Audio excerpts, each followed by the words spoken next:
কখনো কি লক্ষ্য করেছেন যে কিছু মানুষকে মশা কামড়ায় বেশি, তুলনায় কিছু মানুষকে মশা কিন্তু অনেক কম কামড়ায়। সারা জীবন মশার কামড়ে অতিষ্ঠ হতে হয় এক প্রকার মানুষকে, এবং আরেক দল মানুষ মশার থেকে নিস্তার পেয়ে যান সহজেই। কেন হয় এমনটা? নমস্কার বন্ধুরা, টিম ফোকাসের পক্ষ থেকে আপনাদের সকলকে জানাই আমাদের আজকের নতুন ভিডিওতে স্বাগত। কিছু মানুষকে বেশি মশা কামড়ায়, কাউকে কম। কাদের প্রতি বেশি টান মশকগুলের? এটি হলো আমাদের আজকের আলোচ্য বিষয়বস্তু। চলুন তবে শুরু করা যাক আজকের নতুন ভিডিও। যাদের বেশি মশা কামড়ায় তাদের সারা জীবনই মশার কামড় খেয়ে যেতে হবে। সাম্প্রতিক এক গবেষণা নির্দেশ করছে সেই দিকেই।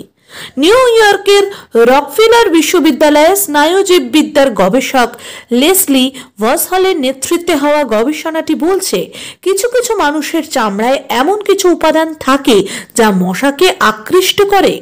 সারা জীবনে সেই উপাদানগুলি ত্বকে পাওয়া যায়, তাই চিরকালই তাদের প্রতি বেশি আকৃষ্ট হয় মশা।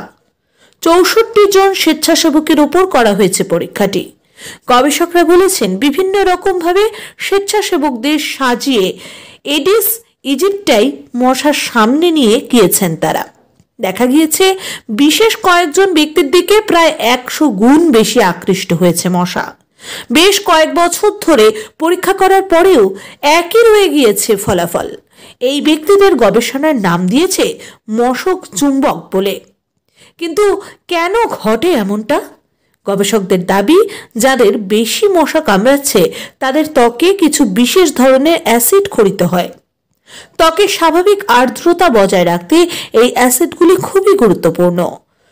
ত্বক ভেদে বিভিন্ন মানুষের দেহে বিভিন্ন হারে এই উপাদানগুলি খরিত হয়। ত্বকে বসবাসকারী কিছু ব্যাকটেরিয়া এই অ্যাসিড থেকে উৎপাদিত পিচ্ছিল কণাগুলির উপর নির্ভর করে বেঁচে থাকে।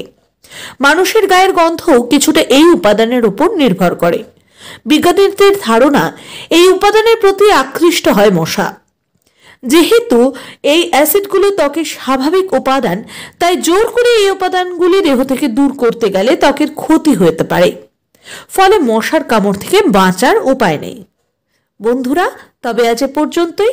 এতক্ষণ ধরে ধৈর্য সহকারে ভিডিওটি দেখার জন্য আপনাদের সকলকে জানাই অসংখ্য ধন্যবাদ। ভালো থাকবেন, সুস্থ থাকবেন। নমস্কার।